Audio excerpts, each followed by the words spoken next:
여러분 안녕하십니까? EBS 초대석 정관용입니다. 여러분 5월 11일이 어떤 날인지 아십니까? 이 달력을 보면 입양의 날 이렇게 쓰여 있습니다. 그런데 이 날을 입양의 날이 아니라 싱글맘의 날로 부르자 이렇게 주장하는 분들이 있어요. 바로 이 혼외 출산으로 아이를 낳아 기르고 있는 미혼모 이야기인데요. 오늘 초대석 시간에 양육 미혼모들을 지원하는 단체입니다. 한국 미혼모 지원 네트워크의 오영나 대표를 초대했습니다. 우리나라 미혼모들의 현 실상, 미혼모에 대한 우리 사회의 인식 어떻게 바뀌어야 할지 오늘 좀 배워보도록 하겠습니다. 오영나 대표 어서 오십시오. 예, 감사합니다. 네. 초대해 주셔서요. 예. 그러니까 5월 11일을 입양의 날로 정한 것도 예. 우리 왜 해외 입양 많이 보내고 막 그러는데 예, 그렇습니다. 그게 아니라 꼭 나 기른 자식뿐 아니라 입양해서 기른 자식도 똑같은 자식이다. 아, 그럼요. 입양은 아주 예. 적극적인 사랑의 실천이다. 예, 맞습니다. 뭐 이런 의미로 부여해서 어찌 보면 입양을 좀 권장하는 예. 뭐 이런 의미로 만든 날이지 않습니까? 예. 근데 입양의 날보다는 싱글맘의 날이 더 좋다라고 주장하시는 이유는 그럼 뭐 어떤 거죠? 우리나라의 좀 현실이, 그러니까 우리나라는 그 해외 입양인의 숫자가 약 20만 명이 넘는다고 추정을 하고 있는데요. 이것이 독보적인 세계 1위의 입양 수출국입니다. 예. 좀 특이한 사례였고요. 또 이것이 대부분 미혼모의 자녀가 해외 입양이 됐었습니다. 그렇죠. 그래서 입양을 촉진하는 것도 물론 중요하지만 또 미혼모가 자신의 아이를 잘 낳아서 키울 수 있는 사회적 여건을 만드는 것도 중요하다. 그런 이야기를 좀 하고 싶어서 2011년부터 입양인 또는 미혼모, 한부모들이 함께 모여서 싱글맘의 날 행사를 하고 올해로 8회째 이렇게 좀 진행을 하고 있습니다. 네.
무엇이 꼭 무엇보다 좋다 나쁘다 말하기는 좀 어렵습니다만 그렇죠. 예. 해외 입양보다는 그래도 국내에서 입양을 합시다. 예. 그런데 그렇게 입양 보내는 것보다는 직접 낳은 엄마가 아이를 키우는 것이 더 좋습니다. 이거죠? 예, 더 좋기도 하고요. 아이의 어머니가 양육할 의사가 없었다면 모르겠는데 양육할 의지가 있고 마음이 있을 수도 있는데 그런 기회가 전혀 주어지지 않았다라는 그런 점을 저희는 이제 말씀드리고 싶었던 겁니다. 네. 혼외 자녀 출생률 혹시 이런 통계 자료가 있습니까? 사실 우리 사회에서 뭐 혼외 자녀 또는 입양 이런 문제가 어떤 공식적인 관리가 좀 되어 있지 않다 보니까 아주 공식적인 수치는 아닙니다만은 대략 한 1.5% 정도로 저희는 이렇게 추산을 하고 있습니다. 전체 출생의 1.5%? 예. 그거밖에 안 됩니까? 실상은 더 있을 수도 있는데, 예. 그러니까 예를 들면 입양을 보낼 때 출생 신고를 하고 보냈던 것이 아니고, 그냥 기록에 남기지 않고 그냥 그대로 그 아이를 저 이제 송출한다라고 이야기를 했는데 그냥 아이만 그냥 보내고 이런 식으로 통계 안 잡히는 형태로 많이 이루어졌던 겁니다. 제가 얼마 전에 뉴스에서 유럽 예. 국가들은 이미 1년 동안 유럽 국가에서 전체 태어난 아이들 가운데 예. 결국 결혼해서 혼인신고까지 한 가정에서 태어난 아이들보다 그렇지 않은 아이들이 더 많은 자료를 제가 봤어요. 맞습니까? 예, 그것도 물론 유럽도 뭐 나라마다 차이는 있겠지만 예, 특히 예. 북유럽 쪽 이런 쪽은 좀 혼외자가 보통 더 많은 것으로 알고 있습니다. 그러니까 절반이 넘는다는 얘기 아닙니까? 예, 예. 그래서 이미 유럽에서는 결혼제도 자체가 위기다 뭐 이런 말이 나오는 것 같던데. 사실 뭐 50%가 넘는다면은 뭐 그것을 어떤 좀 특이한 형태라기보다는 좀 보편성 있는, 그러니까요. 예, 좀 일반적인 형태로 받아들일 수 있겠죠. 그만큼 혼인 제도가 우리나라만큼 절대적인 제도가 아니고 좀 다양한 제도 중에 하나로 이렇게 받아들여지고 있는 뭐 그런 사회의 모습일 것입니다. 그러니까 그렇게 이제 50% 이상이 혼외 자녀로 태어났다. 그 예. 말은 예. 결혼신고, 혼인신고 안 하고 동거하면서 아이를 낳아 기르는 가정이 그만큼 많다고도 볼 수 있고 동거 안 하고 그냥 우리가 흔히 말하는 미혼모처럼 예, 예. 아이 낳아서 혼자 기르는 예, 예. 그런 엄마 아빠도 많다는 얘기 아닙니까? 그렇죠. 그러니까 그 나라에선 상식은 예. 나왔으면 낳은 사람이 기른다가 상식인 거죠. 그렇죠. 그러니까 어떤 혼인제도의 틀로 가족을 보는 것이 아니라 아이를 중심으로 해서 아이를 형성된 그 가정을 그대로 존중하고 그들 사회 속에서 받아들이는 이런 식으로 좀 사회의 분위기가 형성되어 있는 것이죠. 그런데 우리는 혼외로 아이가 태어났다? 그러면 입양 보내야지. 이런 겁니까? 입양 보내는 비율은 또 혹시 조사된 게 또 있습니까? 뭐 그것 또한 막연하 아주 정확하지는 않지만요. 그러니까 예전에는 거의 90% 이상 절대 다수가 이렇게 미혼모의 자녀를 입양을 보냈었고요. 근데 최근에는 아이를 직접 키우는 미혼모들도 많이 늘어나고 있기 때문에 그 정도는 아니고 그래도 반수 이상 뭐 그 정도는 입양 보내지 않을까 그렇게 좀 예상하고 있습니다. 한국 미혼모 지원 네트워크는 언제 만들어졌습니까? 저희는 2007년도에 만들어진 단체입니다. 어떤 계기로 어떻게 만들어지게 됐는지 좀 소개해 주세요. 저희 단체의 설립자는 좀 우리나라 사람이 아니고 미국 분입니다. 미국 분이에요? 예, 리처드 보아스 박사라는 분인데요. 이분이 우리나라의 여자아이를 입양해서 키우고 있었습니다. 근데 예. 아이의 모국인 좀 한국을 방문하고 싶어서 왔다가 미혼모 쉼터를 방문하게 되었는데요. 그때 이분이 큰 충격을 받은 것이 이 미혼모들이 아이를 키우지 못하는 슬픔이 마치 파도처럼 밀려왔다라고 이렇게 표현을 하십니다. 그래서 그때 생각이 내 아이의, 그러니까 입양해서 키운 그 아이의 친어머니도 이런 슬픔을 겪고 입양을 보냈겠구나라는 생각을 하게 됩니다. 그렇겠죠. 예, 그래서 미국으로 돌아가서 한국의 미혼모를 도울 방법을 찾자 이렇게 해서 돌아오셔서 우리나라에서 한국 미혼모 지원 네트워크를 설립하고 2012년까지 쭉 활동을 하시다가 네. 이제는 한국 미혼모 지원은 한국민이 스스로 책임질 수 있을 것이다 예. 라고 이야기를 하면서 이렇게 떠나시고 그때 같이 활동했던 분들이 남아서 아직까지 같이 활동을 하고 있습니다. 어찌 보면 좀 부끄러운 얘기네요. 한국 미혼모 지원 네트워크를 만든 사람도 예. 한국 아이를 입양해서 기르던 미국 분이다. 예.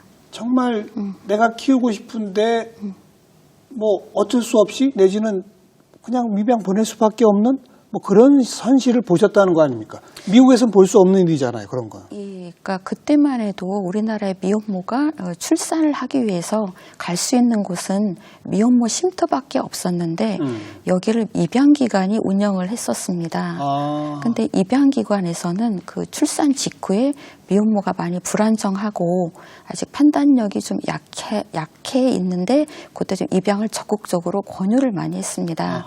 그러면서 입양 동의서 또 친권 포기각서 이런 걸 받으면서 입양을 강력하게 권유를 했고요. 그래요? 예, 그러면서 입양률이 굉장히 높았던 겁니다. 예. 근데 이런 부작용 때문에 2015년에 한부모 가족 지원법이 개정되면서 입양기관은 미혼모 쉼터를 운영할 수 없도록 그렇게 규정이 바뀌었습니다. 그래, 그게 맞는 거네요.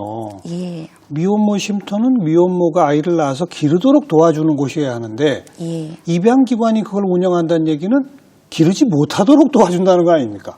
물론 입양도 미혼모가 결정할 수 있고 선택할 수 있는 하나의 지점인 것은 맞지만은 그 과정에서 미혼모가 여러 가지 상황을 판단해서 스스로 결정할 수 있도록 해줘야 된다라는 것이고요. 예, 예. 거기에서 만약에 아이를 키우고 싶다라는 마음이 있다면 어떻게 하면 키울 수 있다라는 걸 알려주면서 도와줄 수 있다라고 이야기를 하면서 용기를 가질 수 있게끔 이렇게 이야기를 해주면은 양육을 선택하는 미혼모가 훨씬 더 많을 거거든요. 그렇죠. 예, 그건 당연한 겁니다. 근데 그런 과정이 전혀 없는 채로 그렇게 입양을 거의 반강제적으로 권하는 분위기로 갔다는 것이 문제였던 것이죠. 아무래도 입양기관은 또 입양 실적을 올려야 되니까. 예, 그렇지 않습니까? 그런 영향도 있었을 그 것입니다. 반강제가 아니라 더 강제가 강할 것 같은데요. 제가 보기에는. 그래서 그나마 법이 바뀌어서 예. 입양기관이 이제 미혼모 쉼터를 운영하지 못하도록 한다. 예. 현재 그럼 우리나라에 미혼모 쉼터는 몇 군데 정도 있습니까? 네, 미혼모 거점 기관이라고 하는데 전국에 17개 정도 지금 운영하고 있습니다. 네. 보통 미혼모들의 연령대는 어떻게 됩니까? 흔히 10대 미혼모가 많을 거다라고 좀 생각을 많이 하세요. 저도 그렇게 느낌이 드는데요. 아, 그런데 이제 철없이 실제 모르던 뭐 불장난으로 뭐 이런 식의 이야기들이 많이 들리니까. 예. 예, 그것이 하나의 그 미혼모에 대한 선입견입니다. 그래요? 예. 사실 미혼모에 대한 통계가 나와 있는 것은 2016년도에 그 통계청 자료가 거의 유일한 자료인데요. 여기를 보면은 그 10대의 비율은 약 2% 미만이고요. 2%? 예, 가장 많은 것은 30대 미혼모입니다. 아, 그래요? 예, 그러니까 좀 교제를 하다가 여러 가지 사정으로 인해서 혼인에 이르지 못하게 된 그런데 출산을 한 좀 이런 경우가 훨씬 많다라는 거고요. 아하. 그만큼 30대이기 때문에 조금만 지원해주면 아이를 잘 키울 수 있는 그런 좀 어떤 나이가 되는 그런 미혼모들이 훨씬 더 많은 것이죠. 30대면 충분히 자신의 판단으로, 성인으로서의 판단으로 아이를 낳아야 되겠다 해서 낳은 분들이 훨씬 더 많겠군요. 예, 그 아무래도 나이가 있으니까 자립적으로 자기의 삶을 꾸려갈 수 있는 또 아이를 키울 수 있는 이런 분들이 많이 계십니다. 그런데 그런 분들도 직접 기르는 것보다 입양이 그렇게 많다? 미혼모가 아이를 키운다는 게 정말로 쉬운 문제가 아닙니다. 그 양육을 결심하고 그러니까 출산에 이르기까지 과정이 쉽지가 않은데요. 그러니까 미혼모는 아이를 낳겠다라고 결정한 순간부터 아이 아버지하고 어떤 갈등 관계가 생깁니다. 예, 그리고 부모님과도 갈등이 생기게 됩니다. 그러면서 집을 나오게 되는 경우도 많고요. 그러니까 직장에서도 미혼모인 게 알려지면 좀 그만두라는 무언의 압력이 있기도 하고 또 본인이 좀 그만두기도 하고 그래서 좀 죽어도 불안정하고 또 수입도 없고 그런데 임신과 출산 시기에 여성은 좀 비용이 필요하거든요. 그렇죠. 이런 상황에서 굉장히 위기 상황에서 출산을 하게 되는데 이 과정을 거치면서 그러니까 적극적으로 도와주는 어떤 지원이 좀 잘 보이지 않는다면은 아이를 낳아도 내가 이렇게 어려운 과정을 겪었는데 잘 키울 수 있을까에 대해서 예. 자신을 잘 가지지 못합니다. 아이를 낳겠다고 결심하는 순간 아이 아빠인 남자하고 갈등이 생긴다. 그렇겠죠. 왜냐하면 아이 아버지는 대부분 낙태를 권하거든요. 그러니까. 예. 그 갈등이 만약 없었다면 뭐 동거 가구가 되든지 예. 혼인 신고를 하든지 그렇게 되겠죠. 그렇죠. 그러니까 그 갈등이 있으니까 미혼모라고 우리가 이제 분류하는 그런 형태가 되는 걸 거고. 예. 그다음에 그 아이 엄마의 부모하고도 갈등이 생긴다. 예. 그것도 뭐 우리 한국적 정서에서는 인지상정으로 이해가 못할 바 아닙니다만 예. 그러나 아무튼 유럽 국가나 미국 국가들에서는 그럴 때 부모와 갈등 같은 것이 우리보다 심하지는 않다 이거지 않습니까? 그러겠죠. 일반적으로 받아들여질 수 있으니까요. 예. 근데 직장에서는 왜 나가라고 합니까? 그것이 바로 그 사회적 인식과 편견의 문제입니다. 그러니까 예. 미혼모가 직장에 다니는 것이 좀 직장 분위기에 좋지 않다라고 생각을 하는. 뭐가 안 좋죠? 글쎄요. 그런데 아니, 근데 엄밀히 법적으로 따지면 예. 미혼모라고 해서 나가라고 하는 건 부당해고 아닌가요? 당연히 부당해고죠. 그렇죠. 예. 그런데 이 미혼모가 과연 이걸 부당해고라고 용기 있게 노동부에 가서 이야기할 수 있는가? 그리고 내가 미혼모인 그 스토리를 쭉 이야기하면서 도움을 요청할 수 있는가? 이런 문제가 미혼모 한 개인이 다 헤쳐나가기에는 굉장히 아하. 커다란 장벽이라는 것이죠. 예. 오늘 지금 뭐 저랑 대담 시작한 지 오랜 시간이 안 흘렀음에도 불구하고 예. 사회 분위기란 단어가 벌써 몇십 번 등장했는지 모르겠습니다. 그만큼 미혼모를 둘러싼 사회적 분위기가 많이 장벽이라는 겁니다. 그러니까 순전히 논리적으로만 따지면 예. 게다가 우리 지금 초저출산율의 사회 아니겠습니까? 예. 그래서 우리가 프랑스 같은 나라에서 배우자 그러면서 프랑스는 동거하면서 결혼 신고 안 하고 아이를 낳아 길러도 결혼 신고한 가정과 똑같은 법적 지원을 해준다면서요. 예. 아이 중심으로 사고를 하니까요. 그렇게 되면서 출생률이 높아졌다면서요. 예, 그렇죠. 예. 우리도 그런 데서 배우자는 얘기들도 막 하는데 예. 그런데 정작 그 중요한 미혼모 부분에 대해서는 아무것도 안 하고 있었군요. 그러니까. 저희는 좀 국가나 사회가 미혼모를 좀 외면했다고 생각을 합니다. 그러니까 흔히 하는 말로 뭐 처녀가 아이를 배도 할 말이 있다. 뭐 이런 말을 합니다. 이거는 어떤 변명의 여지가 전혀 없을 때 좀 반어법적으로 쓰는 말인데 그만큼 미혼모는 정말 할 말 없는 사람. 이렇게 사회적으로 이렇게 바라봤다는 것이죠. 우선 그 말부터 없애야 되겠군요. 에 처녀가 애를 배도 할 말이 있다더니 뭐 이 말부터 없애야 되겠군요. 네, 맞습니다. 왜냐하면 처녀가 아이를 가지면 할 말이 굉장히 많거든요. 그렇죠. 왜냐하면 아이 아버지는 도대체 어디로 갔는가. 그리고 아이를 키워야 하는데 나는 너무 어렵고 나를 도와줄 수 없나. 이런 말을 하고 싶은데 이런 말을 하지 못하게끔 그렇게 되어 있었던 것이거든요. 네. 그래서 외면하면서 미혼모의 아이에 대해서 이 아이를 우리 사회가 같이 좀 이렇게 책임지면서 키워야 한다. 이런 마인드가 없었던 것입니다. 낙태를 결정하지 않고 내 아이니 내가 낳아야 되겠어라고 결심하는 것부터가 어려운데 예. 그 결심은 정말 소중한 거 아닙니까? 굉장히 우리 사회에서 용기 있는 결정이지요. 그리고 국가 출생률을 생각해도 그런 결심이 더더욱 북돋아져야 되죠.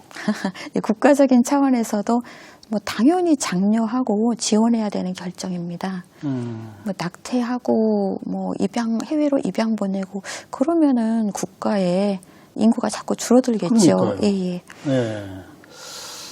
그 인식이 그러니까 좀 뭔가 부정한 여자 이런 인식이 여전히 있는 거죠. 부도덕하다, 부도덕, 무책임하다, 이제 이렇게 그냥 피상적으로 생각하시는데 이게 항상 이 비난이 이제 여성에게만 이게 돌아온다라는 것도 좀 문제고요. 그럼 이 아이는 어떻게 할 거냐에 대해서 아무런 해답이 없다라는 것, 그것이 문제입니다. 미혼모들이 겪는 어려움 가운데 예. 제 1번이 뭡니까? 항상 저희는 이게 경제적 어려움과 사회적인 편견 이 두 가지를 이야기합니다. 그러니까 아까 말씀드렸듯이 그 임신 초기에 어려움이 많고요. 그러니까 미혼모들이 이렇게 이야기를 하세요. 그러니까 가장 힘들었을 때가 언제인가? 처음 임신 사실을 알았을 때다.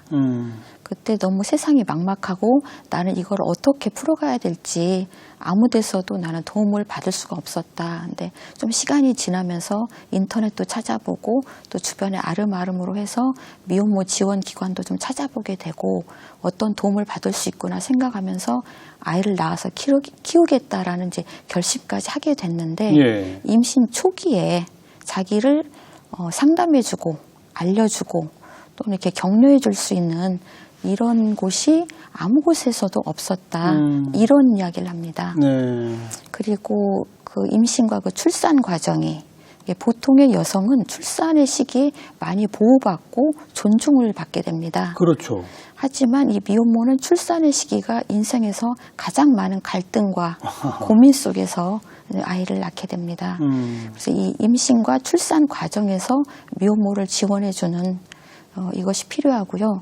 또 아이를 낳아도 아이를 전적으로 혼자서 키워야 되기 때문에 일을 할 수가 없습니다. 네, 네. 그렇기 때문에 출산 이후에는 좀 생계 능력이 없기 때문에 좀 국가적인 복지 차원에서 기초생활 수급자로 이제 지정을 받아서 이렇게 생계를 좀 하는 수도 있고요. 또 많이 그렇게 됩니다.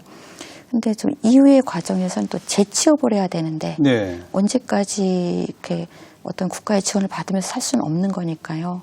그래서 재취업을 하는데 이것이 일반적인 어떤 경력 단절 여성도 힘든데 미혼모는 재취업이 또 쉽지가 않습니다.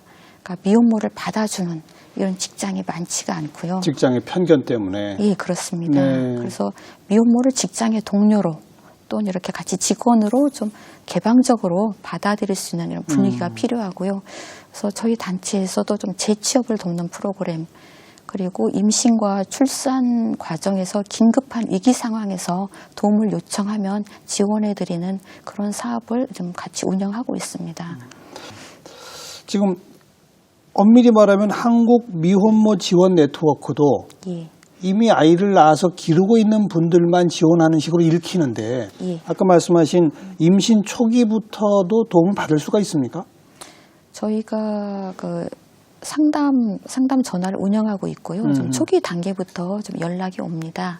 그래서 그때 고민은 정말 뭐 낙태해야 될까요?부터 시작해서 이제 아주 많은 좀 고민들이 이렇게 들어오게 되는데 그것에 대해서 저희가 많은 좀 답변을 드리고 최대한 도와드릴 수 있는 방법을 찾으려고는 하고 있지만 좀 역부족인 면이 있습니다. 네. 아까 전국의 미혼모 쉼터는 뭐 이런 기관들이 한 17군데 정도 있다고 그러셨고 직접 그렇게 아이를 낳아서 기르는 미혼모들 가족 그들끼리의 연합체도 또 있죠. 당사자들의 모임. 예, 있습니다. 그 모임은 어떤 활동들을 주로 합니까? 저희 단체가 세워진 게 2007년도이고 근데 그 무렵부터 해서 그 미혼모 당사자들이 자신을 좀 공개하면서 권리를 요구하기 시작했습니다. 그러니까 2009년도, 10년도 그때 이야기입니다. 예. 그러니까 그 전에도 아이를 키우는 미혼모는 우리 사회에 있었지만 이분들은 자신을 공개하지 않으셨어요. 그러니까 몰래 키웠거든요. 근데 그 무렵부터는 그 한국 미혼모 가족협회가 만들어지고 또 있다가 뭐 변화된 미래를 만드는 미혼모협회 인트리, 또 대구에서도 대구 미혼모 가족협회 이런 모임들이 만들어지면서 이분들의 가장 큰 역할은 이렇게 아이를 낳아서 잘 키우고 있는 미혼모가 있구나. 그렇죠. 라는 것을 보여주고 용기를 주고 서로 도와주는 이런 좀 정신적인 역할을 굉장히 크게 하고 있습니다. 네. 근데 전부 다 자발적 민간 단체들인 거죠. 그렇죠. 예. 정부 기구나 공공기관에서 그런 미혼모 지원을 하는 전담 기구는 없는 거죠, 지금? 미혼모를 전담하기보다는 지금 미혼모도 한부모니까 한부모 가족 지원의 틀 속에서 같이 지원을 하는 경우가 많습니다. 근데 그 주된 대상은 아마 미혼모라기보다는 이혼했거나 사별했거나 이런 한부모 가정을 주로 주된 대상으로 삼겠죠? 예, 아무래도 숫자가 한부모가 더 많고요. 그런데 이제 요즘에는 이제 한부모 좀 지원하는 그 기관이나 이런 쪽에서도 미혼모에도 많이 좀 관심을 가지고 지원을 해주고 계십니다. 근데